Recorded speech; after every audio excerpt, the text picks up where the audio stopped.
Sir Sharmila గారు కడప నుండి మన అవినాష్ రెడ్డి గారి పైన పోటీ చేస్తున్నారు ఎంపీగా. అయితే ఇప్పుడు ఆయన పైన కొన్ని విమర్శలు అయితే చేయడం చూస్తున్నాం. అంటే ఒక హంతకుడికి జగన్మోహన్ రెడ్డి గారు ఈ విధంగా సీట్ ఇస్తారని అనుకోలేదు. ఇది నాకు షాక్ గురి చేసిందని కూడా చెప్పడం చూస్తున్నాం. మరి షర్మిల గారు అవినాష్ రెడ్డి గారి పైన గెలుస్తారా లేదా? అసలు చంద్రబాబు గారి సపోర్ట్ ఏమైనా షర్మిల గారికి ఉందా సార్ అక్కడ? షర్మిల ఇది ఊహించిందే ఎప్పటి నుంచో ఆమె కడప నుంచి పోటీ చేస్తుందని. అయితే నిన్న షర్మిల కూడా జగన్ లాగే అక్కడ ఇడుపులపాయకి వెళ్ళింది. అక్కడ వైఎస్ఆర్ ఘాట్లో ప్రేయర్ చేసింది. ఆమెతో పాటు వాళ్ళ అమ్మ విజయమ్మ కూడా ఉంది. యాక్చువల్గా జగన్తో కూడా విజయమ్మ ఉంది. అప్పుడు అందరూ కొడుకు వైపే విజయమ్మ అన్నారు, కానీ ఆమె ఇద్దరు వైపు ఉన్నట్టుగానే కనిపిస్తుంది. రెండోది ఆమె ప్రైవేట్ రోల్కే పరిమితమైంది. నిన్న కూడా చూస్తే ఆమె బైబిల్ పట్టుకొని ప్రభువా అని ప్రార్థన చేస్తుంది. ఈమెను గెలిపించమని కూడా అడుగుతుంది. సో ఒకవైపు జగన్తో కూడా అదే విధంగా చేసింది. సో ఇదొక విచిత్రమైన టెస్ట్ యేసుక్రీస్తుకి కూడా. ఆయన ఎవరి వైపు నిలబడాలి, ఏ ప్రేయర్ వినాలి అనేది కూడా. సో ఈ పక్కన పెడితే నిన్న క్యాండిడేట్లను కూడా అనౌన్స్ చేశారు మొత్తం. అందులో మనం అసెంబ్లీని పక్కన పెడితే పార్లమెంటుకు సంబంధించి కడప నుంచి తనే పోటీ చేస్తున్నానని ప్రకటించింది.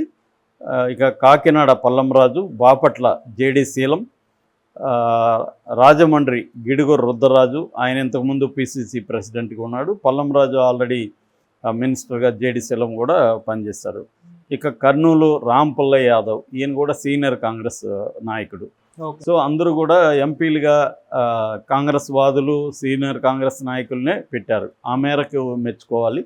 అంటే వేరే పార్టీ నుంచి వచ్చిన వాళ్ళకి ఇవ్వలేదు. అట్లాగే అసెంబ్లీలో మాత్రం వైఎస్ఆర్సీపీ నుంచి వచ్చిన వాళ్ళకి కూడా అదే నియోజకవర్గాల్లో ఇచ్చారు. ఇక ఆమె ఒక తీవ్రమైన ఆరోపణలు చేశారు. ఇప్పటివరకు డైరెక్ట్గా చేయని ఆరోపణలు చేసింది ఏంటంటే అవినాష్ రెడ్డి హంతకుడు అని ఆమె స్టేట్మెంట్ ఇచ్చారు. వివేకానంద రెడ్డిని హత్య చేసింది అవినాష్ రెడ్డి. అట్లాంటి హంతకుడికి జగన్ సీట్ ఇచ్చాడు.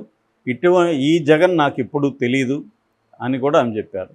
అంటే ఈ యాంగిల్ ఆఫ్ ద జగన్, ఈ ముఖం నాకు తెలియదు ఇప్పటివరకు. అంటే ఒక హంతకుడిని పక్కన పెట్టుకొని తిరుగుతున్నాడు. ఒక హంతకుడికి ఎంపీ సీట్ ఇచ్చి పోటీ చేయమంటున్నాడు, ఓటేయమంటున్నాడు అన్న ఒక తీవ్ర వ్యాఖ్యలు ఆమె చేసింది. ఇది ఎక్స్పెక్ట్ చేసిందే. ఇదేమి ఎందుకంటే ఆమె వెళ్తున్న ప్యాటర్న్ అనేది ఇక్కడికే వెళ్తుంది అనేది అందరికీ అర్థమైంది.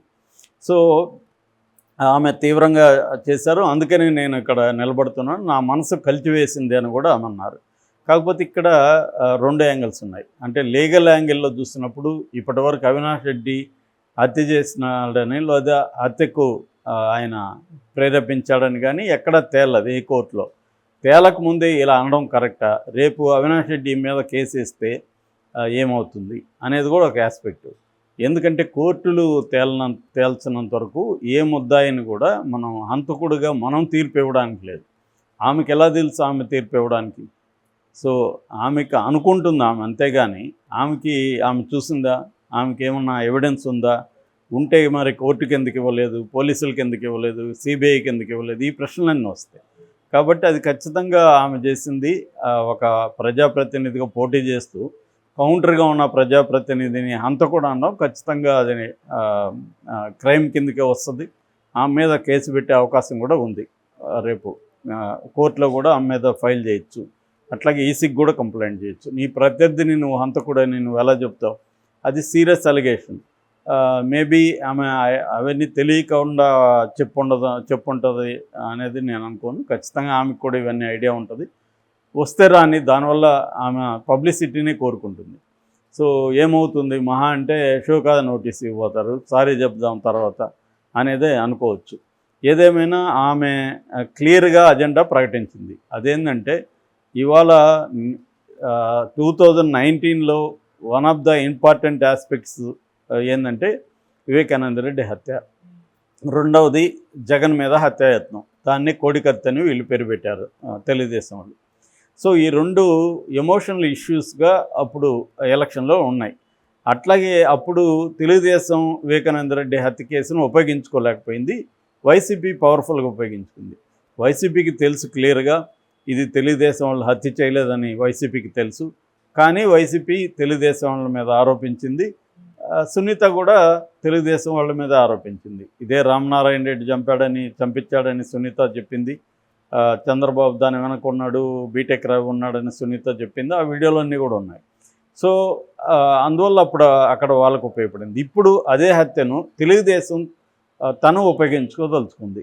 ఇది యాక్చువల్గా అవినాష్ రెడ్డికి షర్మిలాకి మధ్య పోరాటం కాదు, ఇది కూటమికి జగన్కి మధ్య పోరాటంగా మారిపోయింది ఈ ఇష్యూ.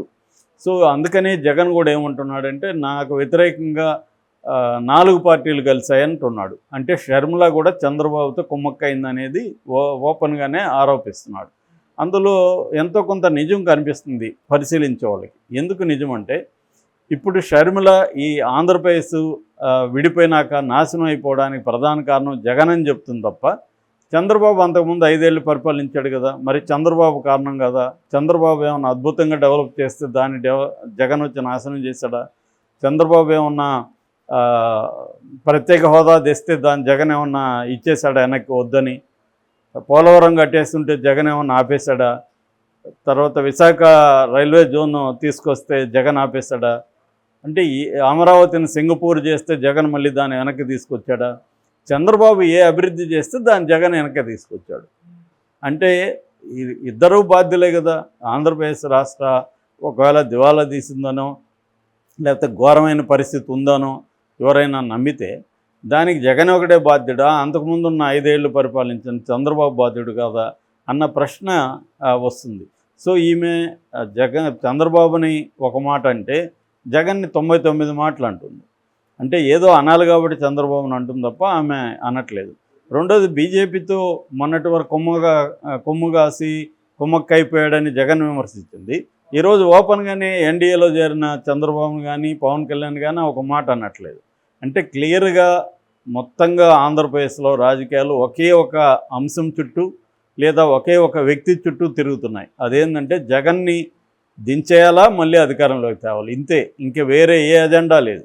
ఎన్ని మాట్లాడినా ఒకే అంశమే సెంట్రల్ అంశంగా ఉంది. అది జగన్ మళ్ళీ అధికారంలోకి రావాలా లేకపోతే జగన్ దిగిపోవాలా. సో అదే అంశంలో ఈమె కూడా పట్టుకునింది. ఈమె ఏమన్నా చెప్పొచ్చు, వివేకానందరెడ్డిని చంపినాడని చెప్పొచ్చు, ఇంకొకటి చెప్పొచ్చు, కానీ అజెండా ఒకటే. సో చంద్రబాబు అజెండానే షర్మిల అజెండా, ఇంకా వేరే అజెండా ఈమెకి సపరేట్ అజెండా లేదు. ఈమెకి కూడా అజెండా ఏంటి, జగన్ను అధికారంలోకి దించాలా. దించినాక ఏం జరుగుతుంది, ఈ కూటమి వస్తే పర్వాలేదా, ఇది బీజేపీ ఉంది కదా, మరి దానికి ఆమె దగ్గర ఆన్సర్ లేదు. సో జగన్ని దించడం అంటే అర్థం ఏమిటి, చంద్రబాబు ముఖ్యమంత్రి అవ్వడం, కూటమి అధికారంలోకి రావడం. అదే ఆమె కోరుకుంటుంది. ఆమె పైకి బీజేపీని విమర్శిస్తుంది కానీ బీజేపీ ఉన్న ఈ కూటమిని ఆమె గట్టిగా విమర్శించట్లేదు, జగన్నే విమర్శిస్తుంది. కాబట్టి చంద్రబాబు ఆమెకు హెల్ప్ చేయాలనే ఉద్దేశమే కనబడుతుంది. ఎందుకంటే భూపేష్ రెడ్డిని అక్కడ పెట్టాడు. యాక్చువల్గా భూపేష్ రెడ్డి ఎవరు, గతంలో దేవగుడి నారాయణ రెడ్డి కొడుకు, ఎమ్మెల్సీగా ఉన్న అబ్బాయి, యంగ్. తను జమ్మలమడుగులో నీకు సీట్ ఇస్తానని అక్కడ అతన్ని ఇన్ఛార్జిగా ప్రకటిస్తే అతను 30 నెలలుగా అక్కడ పనిచేసుకుంటున్నాడు. సో పనిచేసుకుంటూ అతను అక్కడే సీట్ వస్తుందని నమ్మకంతో ఉన్నాడు. కానీ చంద్రబాబు ఏం చేశాడు, దాన్ని బీజేపీ వాళ్ళకి ఇచ్చేశాడు. బీజేపీలో కూడా ఒకప్పుడు తెలుగుదేశం నుంచి వెళ్ళిన ఆయనే ఉన్నాడు, ఆదినారాయణ రెడ్డి ఉన్నాడు, వీళ్ళ బాబాయ్, ఈ భూపేష్ రెడ్డి వాళ్ళ బాబాయ్. సో భూపేష్ రెడ్డికి ఏ రకంగా ఇంట్రెస్ట్ లేదు ఎంపీగా రావడం, కానీ భూపేష్ రెడ్డిని తీసుకొచ్చి ఎంపీగా పెట్టాడు. ఆదినారాయణ రెడ్డికి ఏమో అక్కడ ఇప్పించాడు. సో ఇప్పుడు అది అబ్బాయి బాబాయ్ లాగా అయిపోయింది అక్కడ.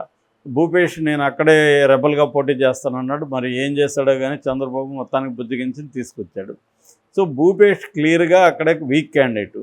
అతను గతంలో పనిచేయలేదు, అతనికి ఇక్కడ ఏమీ పట్టలేదు. సో ఇలా ఎందుకు పెట్టాడు మరి చంద్రబాబు అక్కడ అన్నప్పుడు క్లియర్గా షర్మిలాకి హెల్ప్ చేయడానికి పెట్టాడు అనేది. ఎందుకంటే అక్కడ ఎలాగూ 1989 నుంచి ఇప్పటి వరకు కడప పార్లమెంట్లో తెలుగుదేశం గెలవలేదు. అది ముందు నుంచి కాంగ్రెస్, తర్వాత వైఎస్ఆర్. ఏదేమైనా వైఎస్ఆర్ ఫ్యామిలీదే కడప. ఓకే. సో అలాంటి దీంట్లో ఎట్లాగూ మనం గెలము. ఈసారి ఈమె నిలబడుతుంది కాబట్టి దీన్ని స్టేట్ వైడ్గా మనం ఇష్యూగా మార్చి వివేకానందరెడ్డి హత్య అనే దాన్ని స్టేట్ వైడ్ ఇష్యూగా మారుద్దాము. ఎందుకంటే వాళ్ళ గతంలో అమరావతి ఉంది, దాన్ని పక్కన పెట్టేశాడు చంద్రబాబు. ఎందుకంటే అమరావతి కానీ తీసుకుంటే చంద్రబాబుకి ఇబ్బంది, మిగతా 2 ఏరియాల్లో కూడా చంద్రబాబుకి ఇబ్బంది. అందుకని అమరావతి ఇష్యూని కిల్ చేసేసి వివేకానంద రెడ్డి ఇష్యూని చంద్రబాబు పైకి తీసుకొస్తున్నాడు. దీన్ని తాము ఉపయోగించుకుందాము అనేది ఆయన ప్లాను. దానికి షర్మిల ఉపయోగపడే అవకాశం ఉంది. కాకపోతే ఇది జనాలకి అర్థమైనప్పుడు షర్మిలకి ఏ ఓటు చేల్చగలుగుతుంది? జగన్ ఓటు అయితే చేల్చదు అప్పుడు.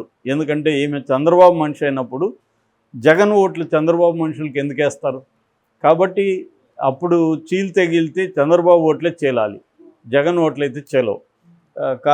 ఆ రకంగానే ఇప్పుడు వైసీపీ కూడా ఈమెను చంద్రబాబు మనిషిని ప్రొజెక్ట్ చేస్తున్నారు. చంద్రబాబు కూడా దానికి తగినట్టే బిహేవ్ చేస్తున్నాడు.